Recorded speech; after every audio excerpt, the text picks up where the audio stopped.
பிரியமானவர்களே, யோசுவாவின் புஸ்தகம் 1வது அதிகாரம் 8வது வசனத்திலே நாம் இப்படியாய் வாசிக்கிறோம். இந்த நியாயப்பிரமாண புஸ்தகம் உன் வாயை விட்டு பிரியாதிருப்பதாக. இதில் எழுதியிருக்கிறபடியெல்லாம் நீ செய்ய கவனமாக இருக்கும்படி இரவும் பகலும் அதை தியானித்து கொண்டிருப்பாயாக. அப்பொழுது நீ உன் வழியை வாய்க்க பண்ணுவாய், அப்பொழுது புத்திமானாவையும் நடந்து கொள்வாய்.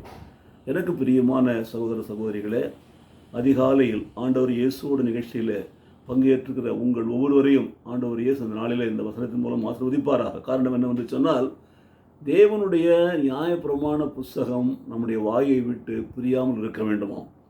நியாயப்பிரமாண புஸ்தகம் நம்முடைய வாயை விட்டு பிரியாமல் இருக்க வேண்டும். ரெண்டாவது, அதில் எழுதியிருக்கிறபடியெல்லாம் நாம் செய்ய நாம் கவனமாக இருக்க, இரவும் பகலும் அதை தியானித்து கொண்டே இருக்க வேண்டும். ரெண்டாவது, மூன்றாவது, அப்படி நாம் தியானமாய் கவனமாக இருக்கிற பொழுது, தியானித்து கொண்டிருக்கிற பொழுது, அப்பொழுது நீ உன் வழியை வாய்க்க பண்ணுவாய். கர்த்தன் வழியை வாய்க்க பண்ணுவார். அப்பொழுது நீ புத்திமான நடந்து கொள்வாய். நாம் புத்திமான நடந்து கொள்வோம். பிரியமானவர்களே, பார்த்தீங்களா, இந்த பூமியில் நம்முடைய வழிகள் காக்கப்பட வேண்டும், வாய்க்கப்பட வேண்டும், வழிகள் பூராவும் ஜெயம் பெற வேண்டும் என்று சொன்னால், இந்த பூமியில் நாம் புத்திமானாய் நடந்து கொள்ள வேண்டும் என்று சொன்னால், தேவனுடைய வேத புஸ்தகம், நியாயப்பிரமாண புஸ்தகம், சத்திய வேதாகமும் நம்மை வாயை விட்டு பிரியாமல் இருக்க வேண்டுமாம். ஒன்று. ரெண்டாவது, அந்த வேதத்தில் சொல்லப்பட்டிருக்கிறபடியெல்லாம் நாம் செய்வதற்கு கவனமாக இருக்கும்படி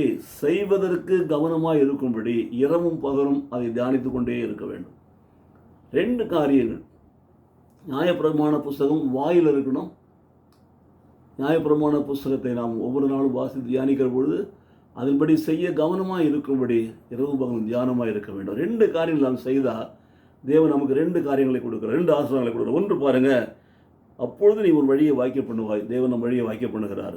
அப்பொழுது நீ புத்திமானாக நடந்து கொள்வாய். தேவன் நம்மை புத்திமானாக நடந்து கொள்ளும்படி கிருபை செய்கிறார். நம்முடைய வழிகளெல்லாம் நம்மை காக்கும்படி தூதர்கள் கட்டளை கொடுக்கிறார். நம் வழிகளெல்லாம் நெய்யாய் பொழியும்படி நம் பாதைகளை ஆசீர்வதிக்கிறார்.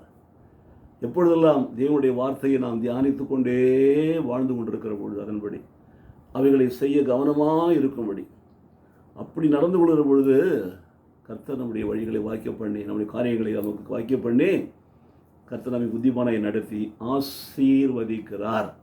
இந்த ஆசீர்வாதம் இன்றைக்கு உங்களுக்கும் வேண்டுமா? அன்று யோசுவாவுக்கு சொன்ன அதே ஆலோசனை தான் ஆண்டவர் இன்றைக்கு உங்களுக்கும் சொல்லுகிறார். எனக்கு பிரியமான சகோதரனே, சகோதரியே, தேவனுடைய இந்த நியாயப்பிரமாண புஸ்தகம் உன் வாயை விட்டு பிரியாதிருக்கட்டும். இந்த நியாயப்பிரமாண புஸ்தகம் சொல்லியிருக்கிறபடி எல்லாம் நீ செய்ய கவனமாக இருக்கும்படி இரவும் பகலும் அந்த வசனங்களை தியானித்து கொண்டே இருப்பாயா. அப்பொழுது கர்த்தர் வழியை வாய்க்க பண்ணி உன்னை புத்திமானாய் நடத்தி உன்னை ஆசீர்வதிப்பார். ஜெபிப்போமா? நேசிக்கிற நல்ல பிதாவே, நன்றி நிறைந்த உள்ளத்தோடு நாங்கள் ஜெபிக்கிறோம், துதிக்கிறோம், ஸ்தோத்திரிக்கிறோம் சுவாமி. இந்த காலை வேளையில் கூட யோசுவாவுக்கு சொன்ன அதே ஆலோசனை எங்களுக்கு சொல்லியிருக்கிறீர்கள். அதற்காக நன்றி செலுத்துகிறோம்.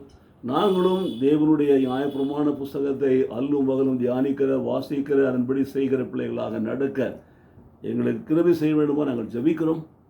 அப்படியாக நாங்கள் நடக்கிற பொழுது கர்த்தர் ஆண்டவரே எங்கள் காரியங்களை வாய்க்க பண்ணி, வழிகளை வாய்க்க பண்ணி, ஆண்டவரே எங்களை புத்திமானாய் நடத்தி ஆசீர்வதிப்பீராக.